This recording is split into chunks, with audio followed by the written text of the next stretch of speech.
Hi, I'm Lou. Another episode of My Car Story, and we're in the greatest muscle car show on the planet. You're thinking, really, really?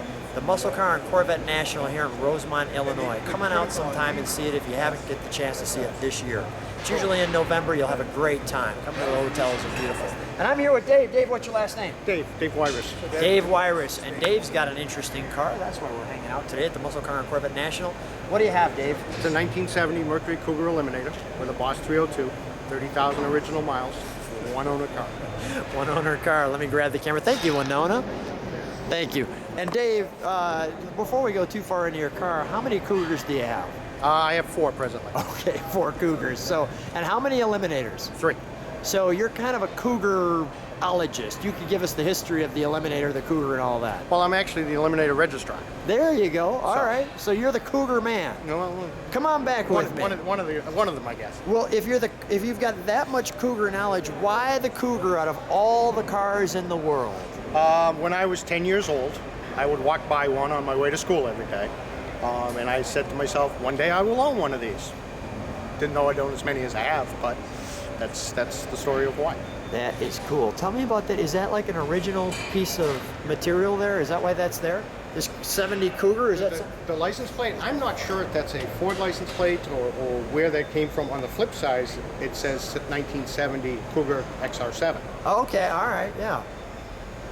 And the beautiful hideaway headlights, I mean, that's just really cool, isn't it? They're vacuum operated.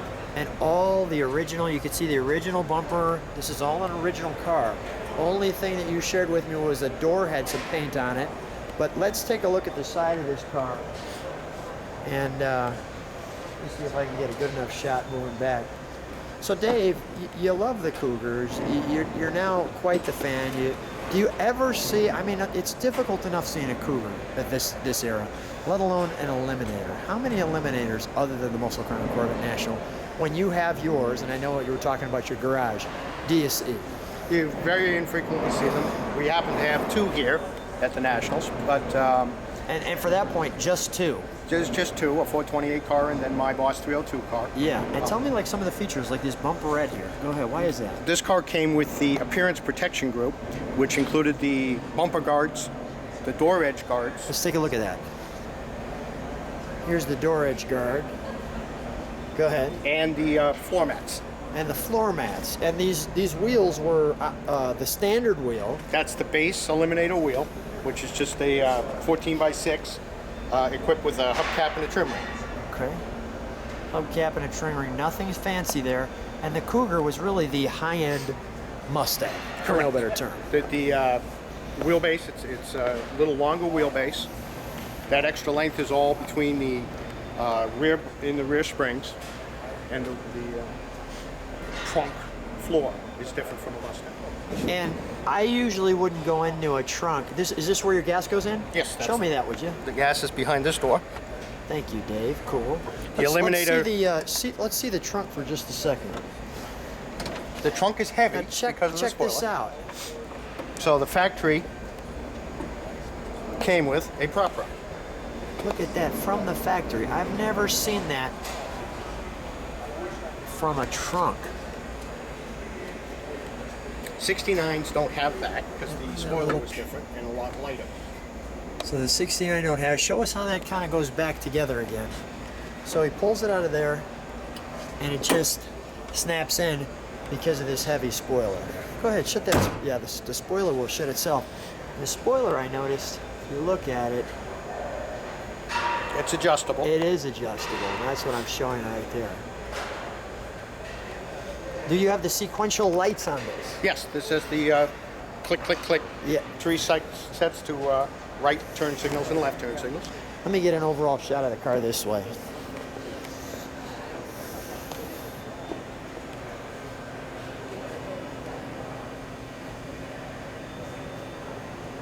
That's a great stance. All right, let's take a look, Dave, if you'll open up the interior for me. Now, this is the original interior. Show me the jacket. The jacket's important. I purchased the car from the widow of the original owner.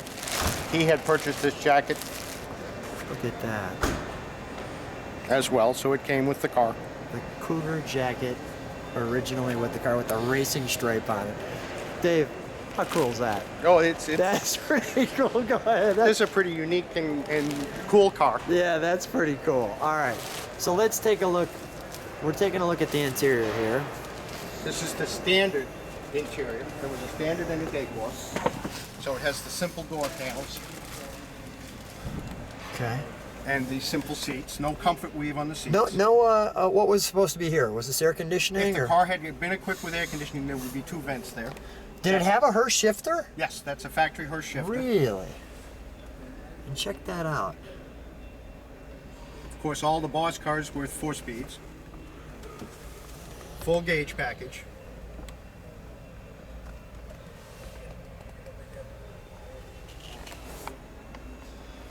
Very, very cool.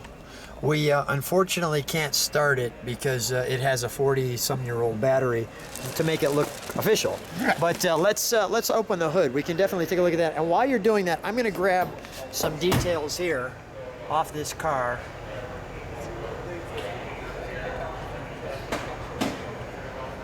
Where people can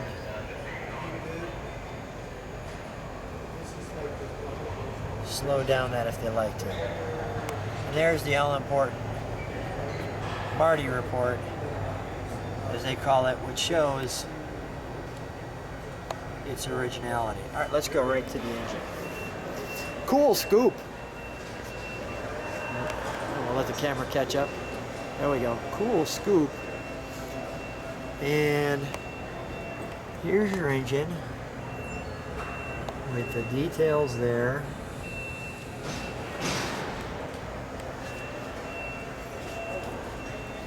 The 302 is pretty quick. It's a high revving engine, isn't it? Yes, this is the solid lifter, 290 horsepower, factory rated, which I always said was underrated.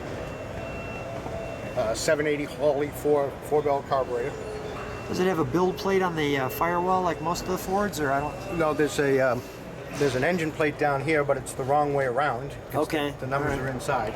There is a up tag here. Okay. I got you, yeah.